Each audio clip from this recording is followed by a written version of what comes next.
getting out of the Navy, when I was going down the whole rabbit hole of the doctor's appointments and stuff, I felt like I was going insane. Look, I'll be straight up with you how crazy I almost went. I've never told anybody this.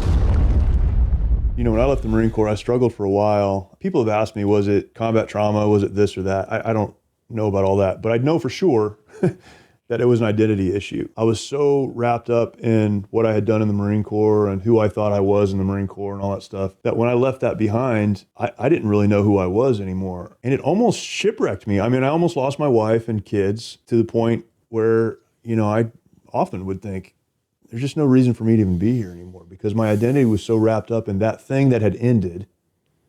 And now what do I do? And this is where I think the analogy of like an ultra race is I'm far from a professional, but I've done enough races to know there are times when you feel great and there are times when you just want to quit. And the only way to get to the end is to deal with both the good times and the bad times and to keep putting one foot in front of the other and moving forward. And I think the faith life is the same way. There are times when serving Jesus is amazing and you hear great stories of people who you've influenced. And then there are other times where it's not so amazing. And when you're on that path though, and you're settled in that, it's just that continuing forward. What changes about the suffering we experience after we receive the gift of salvation? What changes is that now, for the first time, there's purpose in the suffering. Because the Almighty will, He in His grace and His mercy toward us, His people, He'll take that suffering, and even if that suffering is being caused by the evil that exists in this world, He will take that and He will work it into something that is actually serving you or molding you into ultimately who you need to be in order to continue running that race. So yes, I'm telling you, man, I mean, since I have been saved from God's judgment. Right. Since I've been saved from God's judgment, my wife has been to rehab 3 times. I have getting out of the Navy, when I was going down the whole rabbit hole of the doctor's appointments and stuff, I felt like I was going insane. Because I'm going to these doctors. I don't talk about this ever, like transitioning out of the Navy. You go through this whole process where, I had really not been to see a doctor my entire career. And then you go and they figure out you're all jacked up and you're running you through all these tests and stuff. And like, look, I'll be straight up with you how crazy I almost went. I've never told anybody this. I was so overwhelmed by all of that one day I was having a conversation with my wife in the kitchen. And before I know what I'm doing, I was taking a pee in the trash can in the kitchen. Like I had like totally lost any idea. I thought I was in the bathroom. I was still in the kitchen. Like had like something weird was happening. Something was broke, dude. Like it's so embarrassing to say that, but it freaked me out. Like, holy crap, because I was trying to listen to what she said and I was trying to hold all of this stress of all this stuff that was going on and potentially losing my career and all this, medical stuff, and like my mind just short-circuited.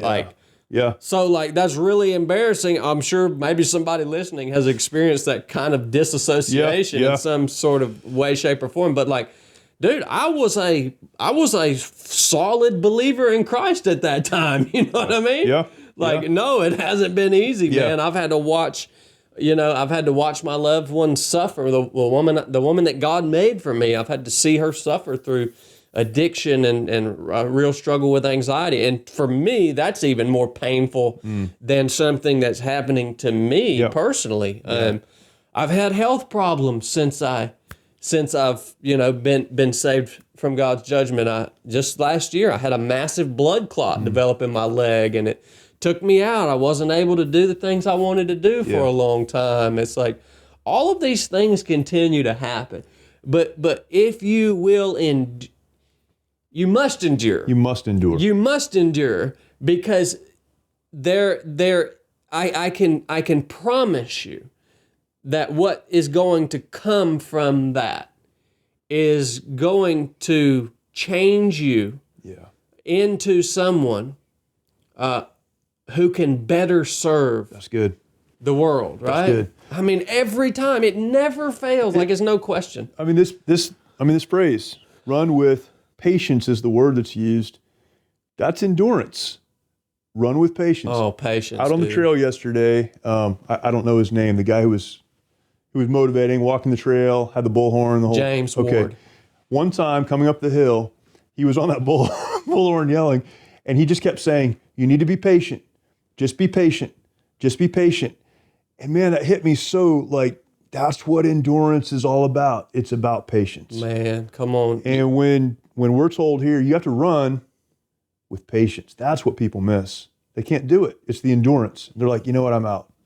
So then the question is, well, how do I become more patient, right? And it's great that you hit on that, because the 3 points that I teach on, if we talk about mindset, is patience, the ability to stay present, and living a deliberate lifestyle. That's good. Patience, presence, deliberate. That's how deliberate. That's how I break it all down. That was actually born out of an ultra marathon that I ran called the Mid-State Miles, the last man standing race. Yeah. And I won there 2 years in a row. The second year, they created a film about it. Yeah. It's a great film. It's a great film. Yeah, I think it really it's is. called Just 1 Mile. Yeah, it's fantastic. But like, those 3 things are what guided me through that race.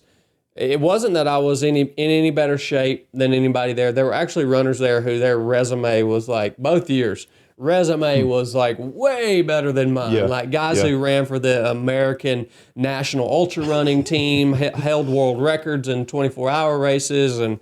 But the reason nobody could beat me there is because through intentional repetition, I have become a patient person. I have built and developed the ability to stay present in the midst of adversity. It's easy not, people ask me all the time, why do so many guys quit SEAL training? They all quit because they have a moment where they begin to think about the big picture. And usually that's in a moment when things all of a sudden got harder than they anticipated or harder than they wanted it to be. In other words, it's not fun anymore. It's not cool. This ain't fun anymore. This isn't the poster that I saw. We get that in ultra running, right? This sounded great to come out here and run this trail all day. All of a sudden, you're running and every bone in your leg feels like it's about to break, and you're like, it's not fun anymore. And in those moments, you have to just focus on the next step. I mean, really, especially out on that trail, that's how you have to do in life. And then living a deliberate lifestyle, we get that in ultra running with, you have to pay attention to, if you got anything going on with your body, you got to get ahead of it, man. You can't let it become a debilitating problem. You have to eat the right things. You have to drink the right amount of water. Every day when you wake up, you should have some sort of plan or structure to your day, and that's a deliberate lifestyle. And so I've, through life, I've been able to really get to know some really successful people. And these are 3 things that I have noticed every successful person has become good at, is being patient, staying present, which, by the way, staying present, Jesus tells us, don't worry about tomorrow, because the day's got enough trouble of its own. You know what he's telling you? He's telling you to stay present, right? Yeah. And then there's all kinds of scripture that we can read to support living a deliberate lifestyle. Those are the 3 things, man. But the question becomes, how do you do those things? Yeah. Well, it is through intentional repetition, because all of these 3 things, and especially patience in this day and age, these are the opposite of man's natural default. Yeah. When you're born into this world as a child, you're born impatient. That's right. You want it now. And so You know, the bad news for everybody listening is there's no shortcut to this It's stuff. not easy. I mean, if you want to be more patient, you have got to continuously, intentionally put yourself in situations where things are going, lasting longer and harder than you want them to be. And you have to navigate through that. And you're going to get, every time you're going to get a little better. And by the way, you may not finish every time you choose to go do those things. You're going to fail, but that's okay too. That's good. It's another rep. And we want to build those things in environments where we have some control, because, it's safe. Yeah. It's safe at an ultra marathon. Sure. Because when life happens to you, like, it's out of your control. And so we want to have those things solidified in our character. That way, when it happens in real life, it's just our default reaction. We know, okay, I'm sick.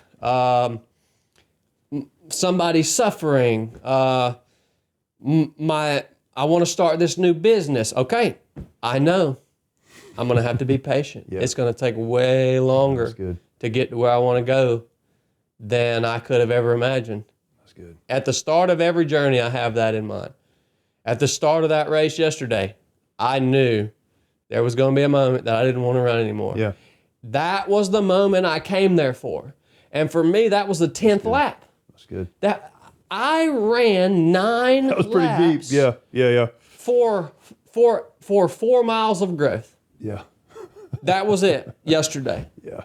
It was when I came in on the 9th lap and I looked at my watch and I said, daggone it, I've got exactly enough time that if I really hustle, I can get 10 laps in. Now, here's the thing. Whether I did 9 or 10 laps, I was still getting third place, because the third place guy that I passed was too far behind me. So I was going to get third place whether I did 9 or 10 laps. So you know what I could have done? I could have slowed down a little on that 9th lap, walked it in, I'm good. Got in and said, well, I don't have enough time to get my 10th lap in. Yeah. I'm going to hang out here until the race is over. But I've done this enough times to know, okay, wow, I don't want to do another lap. Here's the opportunity. I need to do another lap. Here's the opportunity for me to get better at these things. So I got to hustle to get in there. I hated it the whole time. But that was I ran 7 hours for 1 hour of growth. That's the way every race should be. That's the way every training evolution should be. And the better you get, unfortunately, the longer it takes to get there. Yeah, you're going deeper and deeper. You got to.